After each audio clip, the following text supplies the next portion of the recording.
Hello, hello. Okay, we are live.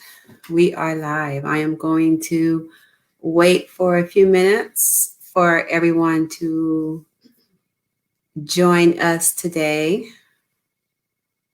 Happy Monday. Let's see. Okay. Hello, Mr. Teray. Nice to see you on Monday. Let's see if you are coming in. Can you please give me a shout out? Just let me know that you're in. Say hello.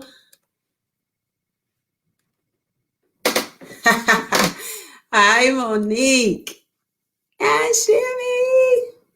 All right, we're going to give a few minutes. For those I heard that last week, a few people had hard time coming in. So I'm going to just kind of hold off for a little bit and let's give people enough time to get in here. We can't wait too long because we only got 30 minutes. But talk to me. How has everybody's Monday been so far?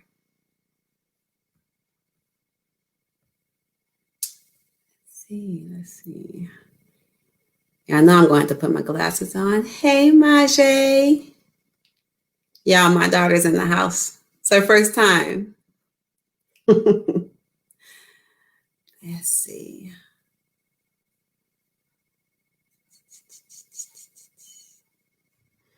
I'm hoping that everybody is typing. That's why it's. Let's see. Hi, Miss Kalia. How are you? Good evening to you.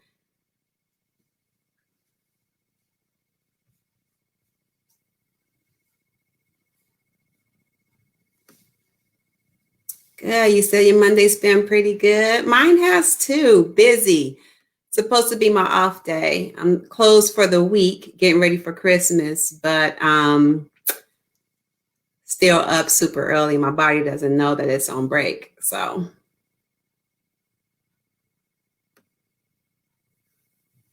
let's see.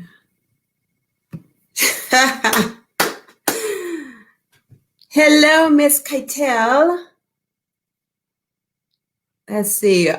Terry said, trying to make Monday your best day. That's right. That's what we're doing. We're trying to turn this thing around. Mondays. Thank you, Kalia. I appreciate that. See, Mo says she's well. It's been a long weekend.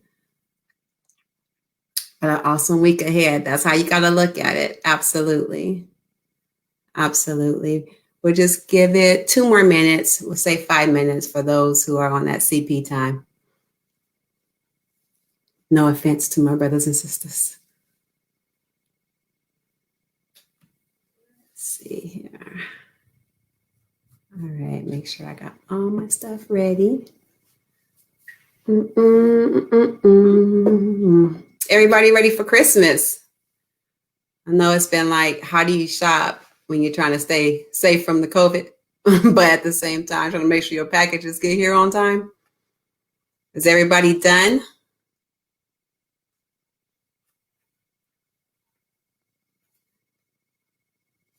I'm gonna have to remember every time I see.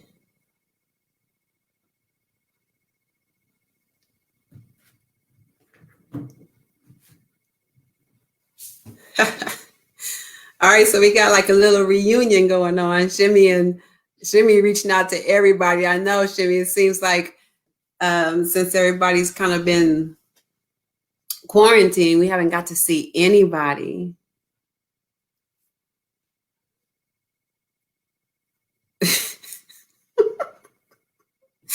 Shamika said, it's Christmas time. I hadn't noticed. I love that. Gotta put that one on.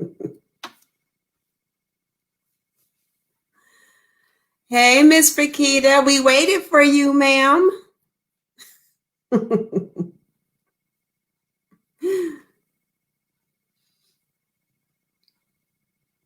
Let's see, where we at? Are we at 6:05, guys? Yes, we are. All right, so let's get started. Let's go ahead and jump into this. I'm All right. So last week, if you were here live, or if you were able to um, go back and see it later on, we did talk about triggers. And what I wanted to do was just to do like a recap on exactly what triggers are. So we talked about balance, and that everybody has a normal balance. And that is like your normal homeostasis, is when everything is kind of chill. It's when you're at your resting state. And so my question last week was, does everybody know what normal state of balance is? So did anybody have any opportunities to kind of fill that out and kind of find out, okay, where your norm is at? Was anybody able to do that? It's not that many of us in here tonight, so we may be able to do something sort of like a catechism. You talk back to me so I know where we are. I know that for some people, balance is very difficult, because some people are always like this, or stay up here, but sometimes that can also be your balance. So when you're thinking about what's balance, it's whatever your normal is. Now, when I say resting for some people could be like when you're watching a sort of mediocre television show. So you're just kind of there. The TV's on, you're just kind of watching it, but your body's at rest. There's nothing really exciting going on, nothing really sad going on, but you're just kind of at that chill state. For some people, that's their resting state. For other people, it may be sitting in the yard, just like daydreaming. You know, not necessarily thinking about anything, but you're just kind of like at that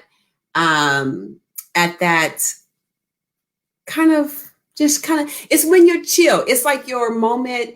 You don't have to necessarily, I don't want to make you think that I'm saying, for some people, let me say this way. Some people will say their norm is like when they're happy.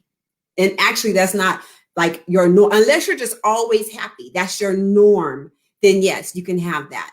But I don't want to mistake or to say that, okay, well, when things are going well, when things are going good, I'm at my norm. It's really just a resting state. It's that moment of peace.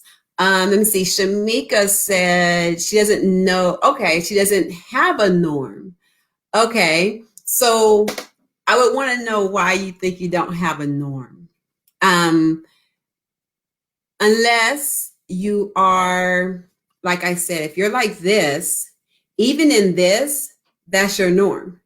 So there's a norm. I'm not sure if that's something that people really take time out to kind of figure out.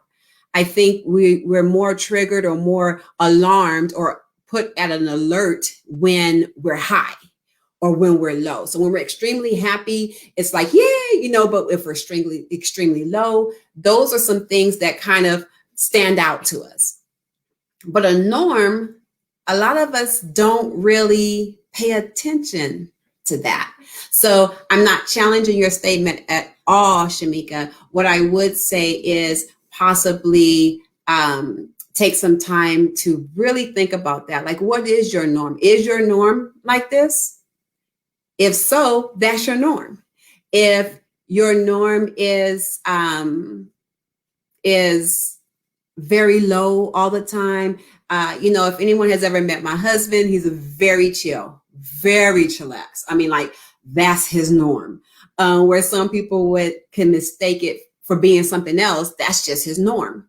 So what was the important thing of that? And then to answer your question, the question wasn't, and I apologize, the question wasn't, what if I don't have a norm? The question is it okay if I don't have a norm? And for that, I would say, again, spend a little bit more time trying to figure out what that norm is, because the norm is a very important factor when you're talking about triggers.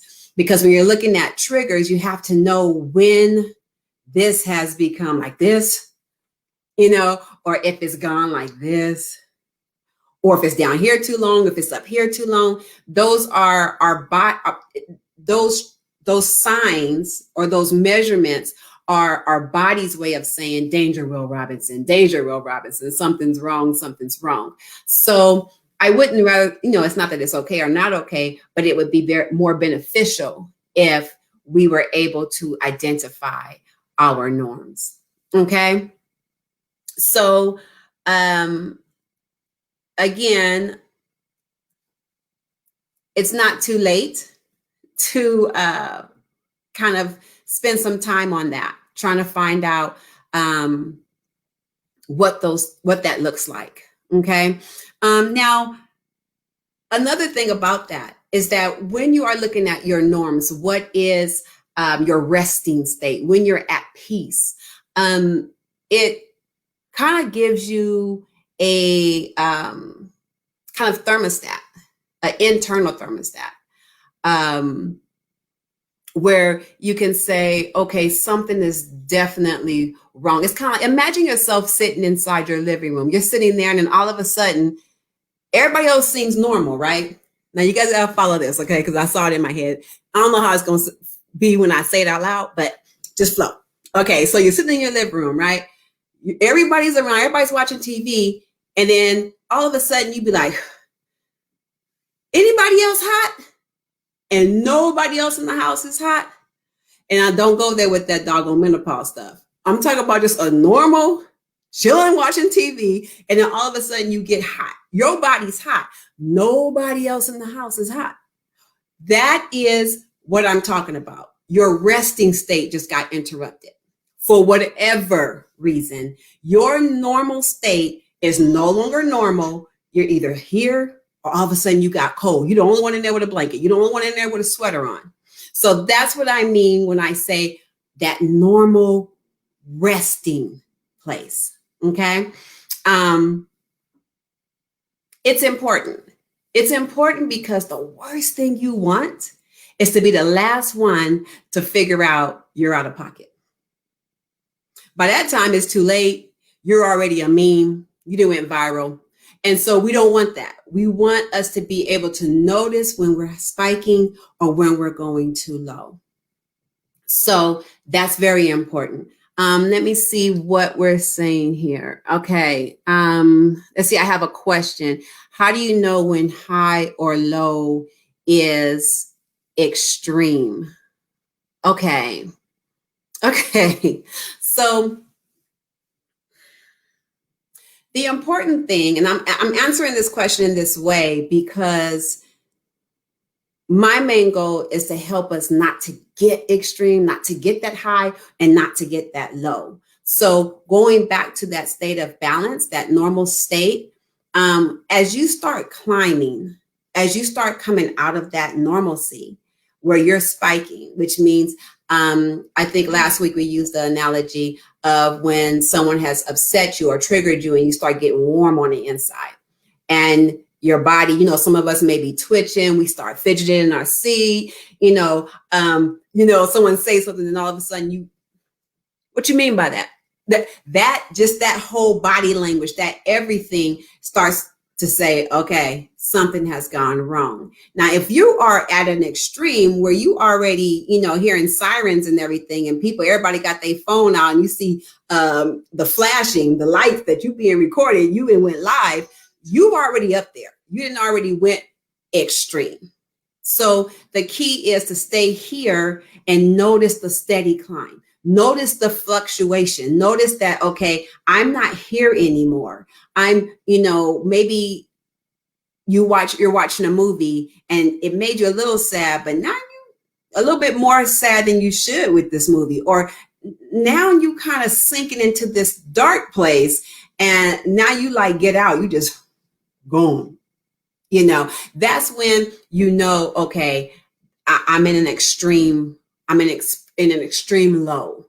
If it lasts too long, if it's out of the norm, okay, it's okay to watch a movie and be sad because the movie's a sad movie. Well, if the movie's over, you now out to dinner, the whole group, y'all talking about something entirely different, but you still feeling that sadness. That means you've probably been triggered by something that happened in that movie. And in that movie, now you've sunken. Now you're in that deep place. And Danger Will Robinson, we have a problem. There's a problem. So I asked last week about triggers. And the importance about triggers is that in triggers also are our way of saying, okay, hey, whoa, why did that bother me? Now, I wanted to take a minute to just kind of go back on last week when we discussed triggers. There's something that I wanted to state that I didn't state then, is that the thing about triggers is that we can name off some triggers, because a lot of you, and I thank you guys who responded to me, sent in those triggers for me. I really appreciated that. So when you're looking at the triggers, I wanted to just state this, that there are triggers that seem normal. Everybody gets triggered by certain things. You know what I mean? If I'm out and I see a parent smack their baby and the baby rolls about 3 or 4 feet away from them, that's a trigger. That's going to trigger me to do something, right? Those are certain things that are just normal. But the thing about the triggers we're discussing in this forum right now are those triggers that are unique to the individual. They're unique to you because your trigger is attached to an emotion that only you experienced. So this is when it becomes unique. This is when it becomes your trigger. This is your body saying, Danger Will Robinson, there's a problem. Let's give some attention to this area. And the thing that I love about triggers, I know it's going to sound weird, is that because they're unique and they're individual, I love that sometimes I don't even know that they were there. To me, it's God's way of saying, hey, you got to heal right there. This is an area that maybe you forgot about. Maybe you thought you were okay here, but did you see how you just responded? That's not normal. That's not your normal balance. You're out of focus. You're too high, you're too low. Why did you respond that way? It wasn't that serious. See, when people start saying things like that, like, dang, it wasn't that serious. Why are you that mad? You mad. You know, when they start saying things like that, that means that your reaction was not only was it your norm, but it's not even normal society. That means there's definitely a problem. That means that there's an area that's in the heart or in the mind that is saying, okay, I need to heal here. I need to heal here. Okay. So I did want to make sure that I stated that although there's different triggers that most of us can relate to, the ones that I want all of us to focus on are the ones that are unique to us. Those reoccurring triggers, those triggers that come every time you see this certain person. When they call, when you see we talked about this last week, when that name pop up on your cell phone and you get to shaking and, you know, those triggers are the ones that are unique to you. Those are the ones that you're hearing the sirens go off. Those are the ones that we want to pay attention to. Those are the ones that we want to focus on. Those are the ones that we want to say, okay, let's heal. Let's figure this out. Let's figure out where this is coming from. Why is it still here? So I'm looking at some of the triggers that I got in, and I wanted to just kind of go through them. So I saw, and I'm going to read them off because I had to group them a little bit, and I didn't put all of them in because I was really, really, really appreciated all of the responses. We got people, which was interesting. People, that can be a trigger. You know, you think you're okay. You think you've forgiven somebody until you see them. And then when you see them and heart starts beating fast, or you try to avoid that person in the grocery store, all of a sudden you need some top ramen and you wasn't thinking about no top ramen, but you saw her and now you had to make a beeline real quick. So people can be a trigger. And what does that say about that person? That says that person has done something that your mind has remembered and your heart has possibly not forgiven or not dealt with in a healthy fashion, that you can now look at this person and not be triggered. Shamika did a post, and I was reading it, I think it was yesterday or a couple of days ago, and she said that if a person that hasn't been in church walks into church and all you remember about them is what they did, then it's not them that needs to go to the altar. It's you that needs to go to the altar. I'm going to put a spin on that and say the same thing about a trigger. If you see someone and you're triggered, it's not them that have the problem. It's you. You have the problem. You have an area that has not been healed. You have the area that needs to be dealt with, that attention needs to be given to. Okay. So we have body language, certain things that the way people posture themselves against us can trigger. I know that sometimes those of us who have been abused, when certain people get too close, that's a trigger. Cars backfiring, those who have had some type of PTSD or something, that will make us get triggered. Fear comes up. Certain songs, and oh my God, we could do a whole 30 minutes on music, okay? Because music can set you straight up. Music can set you up. You can be having a wonderful day. Everything's wonderful. You hear a certain song and remind you, it's like, all of a sudden you boo-hoo crying. The sky is gray. You just like, I don't even know why it didn't work out. Why it didn't work? Because you've been triggered, and I'm not making fun of pain. What I'm saying is that music can do some things. It can do some things. Music can put you in a mood that perhaps you shouldn't be in.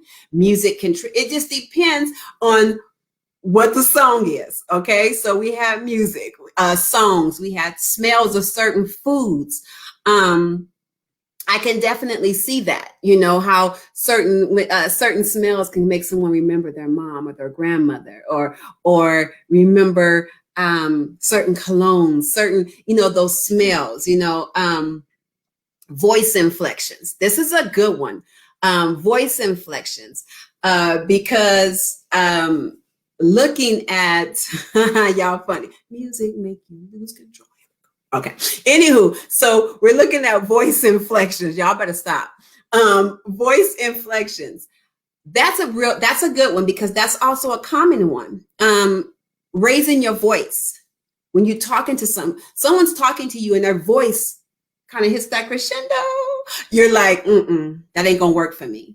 That is not going to work for me, because you can get triggered, especially if you were raised in the environment where people yelled a lot, where people used their voice as a threatening tool. Some people may be the exact opposite. Quietness is scary. When a person stops talking, when a person gets really, really calm, that can be a trigger for some, because it's like, oh, okay, I'm afraid. I'm very, very afraid. Yes, I see Jeanette said the time of day. Yes. People who have been abused or have experienced some type of trauma that happened at nighttime. Nighttime can definitely be a trigger. And so when you look at these, that I had to group in this way, they all relate to our senses, what we can smell, touch, hear, taste. These are all of our senses. And what makes them so powerful is that they're things that we do every day. You're always going to eat and smell and hear and see. And so sometimes you can get caught off guard. You can get caught off guard because you didn't expect it. You're going through the mall and all of a sudden a cologne goes by and it catches you off guard. And then all you hear is sirens, danger, Will Robinson. And you don't have time to prepare for this. You don't have time to respond. And again, when there are triggers that you didn't even know you had, this can be very alarming. It can be very debilitating, where you can sometimes even freeze because you don't even know what's happening, what's going on. It's 2020 and you feel like you're back in 1984. So I understand that these triggers, oh, good one. Yeah. Darren said that the holidays can be a trigger, and I definitely understand that. So when you're looking at those, now there's some other triggers that came through, and we'll go over these next week because they're pretty loaded, and I really want to spend some time on these, especially because I'll have my co-host back with me, Teray. I know you guys don't see him, and so as we discussed last week, he only comes in every other week because his plate is very, very full. And but I do want to just kind of go over them briefly. We saw lying is a trigger. Manipulation is a trigger. When you don't get your needs met, when you're being ignored is a trigger. Sarcasm is a trigger. I got making me feel small is a trigger. Not paying attention to me is a trigger. Abandonment is a trigger. Now, the reason why I have these grouped separately is because these triggers actually come with an inference. And I don't want to give you a cliffhanger. But these triggers come with inference. What I mean by that is that you got triggered by a thought you had, not by something someone said or did. Now that's different. It's still a trigger, nonetheless, but it carries an inference. And the thing about those is that now you've decided that this person is lying. You've decided that this person is making you feel small. You decided that this person is talking down to you. You've decided that this person knows your need and is refusing to meet it. So those are loaded triggers. And for those type of triggers, we're going to have to go a little bit deeper. Okay. So I'm going to see if I can post it. I'm not really sure if I can or not.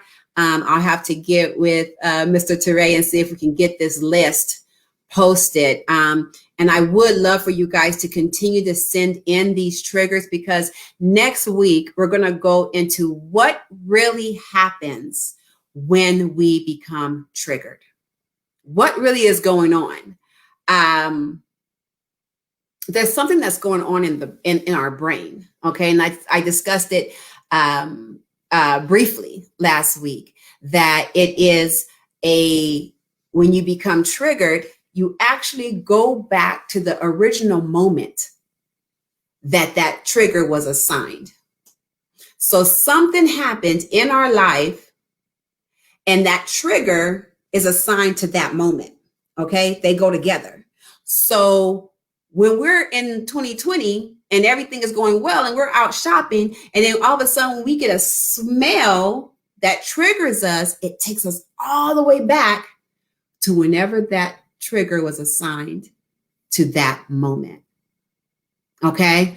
And then that is when you have now regressed, and you regressed all the way back to whatever moment that was. But I do not want you to feel that it is hopeless. The wonderful thing about that is that it's happening in the brain. The brain is very placid. It can be flexed. It can be moved. The Bible says, be ye transformed by renewing it, which means it can change. It can be taught. It can be, every trigger we have talked about can be reassigned. Every trigger we've discussed can now be made to respond to something else. But it takes time, and it takes the moment of taking a moment and a trigger, separating them, looking at them and saying, okay, now I need to put you somewhere else, somewhere healthy, somewhere that this is going to benefit me instead of hurting me. Okay. So again, please tune in next week. We're going to go a little bit deeper, and remember, every week, we're leveling up, but it's in small increments. That's why we only got 30 minutes. Okay. And we're just going to be leveling up slowly, but remember, you're not by yourself. I'm here with you. and we're walking through this thing together.